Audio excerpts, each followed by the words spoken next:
Oh, welcome to week 4 of your Managing Diversity course. So, this week you're going to be looking at stereotypes and prejudices in the workplace, as well as inclusive policies and procedures for HR programs. But before we talk a little bit about those, this week, please be sure to review all the readings that you're required to go over. You'll have a week 4 discussion board and you'll have your midterm paper where you're doing a company analysis. And for that company analysis, you're basically looking at the diversity, equity, and inclusion program of a company that exists that you'll find through research, or it could be a company that you work for, and just describing more about that program and why it's effective or why it's not. All right, stereotypes. So this week, again, we're looking at stereotypes. And stereotypes, I first want to say that stereotypes, they can be good. There can be some good stereotypes, even though stereotypes are usually associated with being negative. And that's what we really want to dispel are negative stereotypes, okay? Um, some that may exist in the workplace can be around men and women. All right. There can be that stereotype that women are less physically able to do certain jobs that some men can do. And there are a lot of companies out there today. This hasn't always been the case, but a lot of companies out there today that are dispelling this and putting that aside and allowing women to do the same jobs physically that men are doing. And there's also the stereotype that men are more logical and less emotional than women are. All right. Also, negative stereotype that there's no basis in that. Okay. There are men that can be illogical and emotional. And there are women that can be very logical and not as emotional. Um, and then another stereotype around gender is that women are more nurturing and less assertive than men. All right. Which again is not always the case. Uh, we have stereotypes around black people, all right? Um, Historically, black people have been viewed as being criminals. So there's that stereotype. There's also the stereotype that black people are a little bit more violent, or even a lot more violent than other races, and also that black people can be lazier than other races. Okay, so those are some negative and untrue stereotypes. I mean, there are some black people out there, as you know, and we all know, that are violent and that are criminals and that are lazy.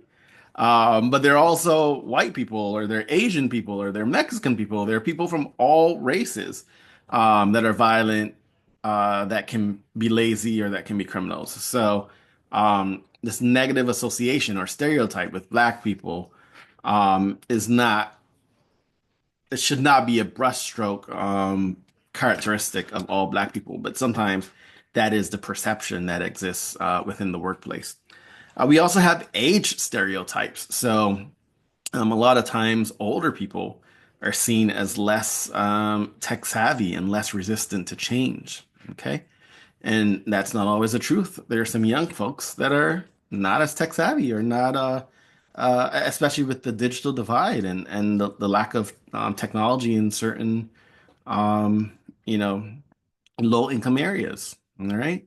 Um, and there could be the negative stereotype that younger people are irresponsible or not as attentive or inattentive, which again is not always the true. We have not always true. We have lots of young people that are very responsible and doing really well in their careers, in school, etc.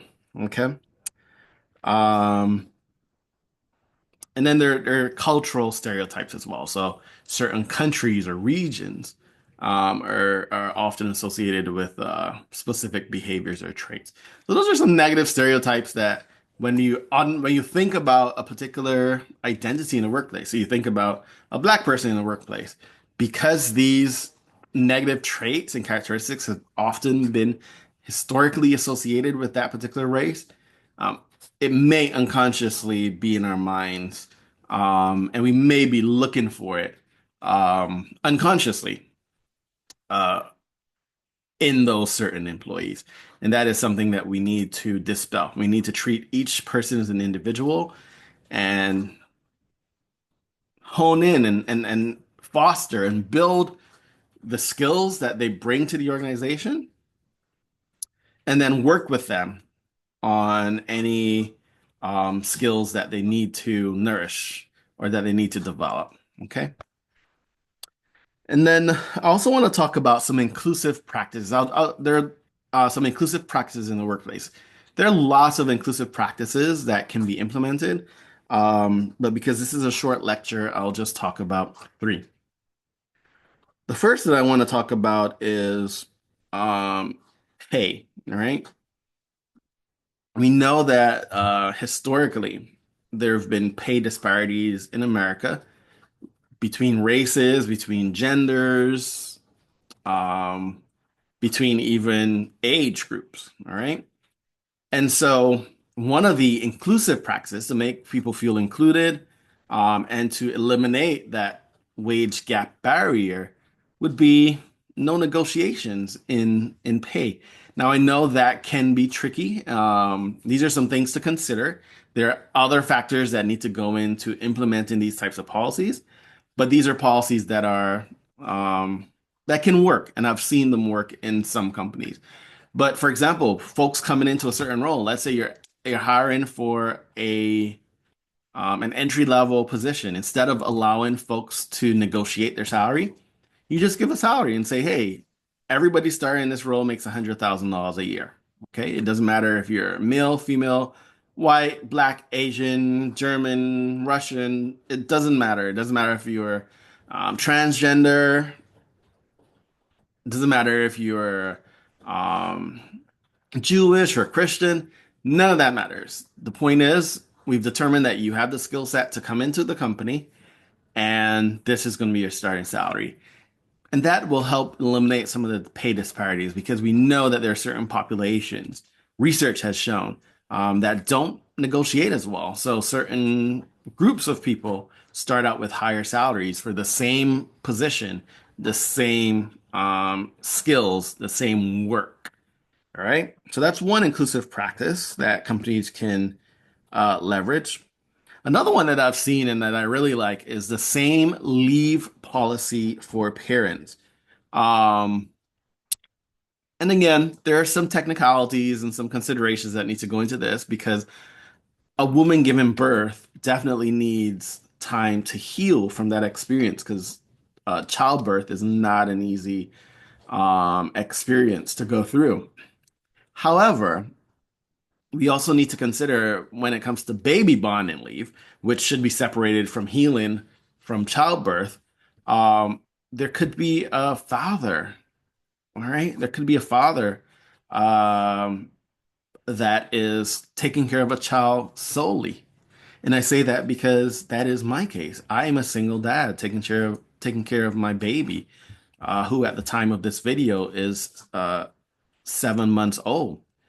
And so to give me less time than, let's say, a woman who's taking care of a child because I'm a man is not inclusive and it's not encouraging and it's not a best practice. So when it comes to what we call baby bonding leave, giving the same amount of time to both to any person that's caring for a child as the primary caregiver to spend time with that child, nurturing that child. That is another inclusive practice.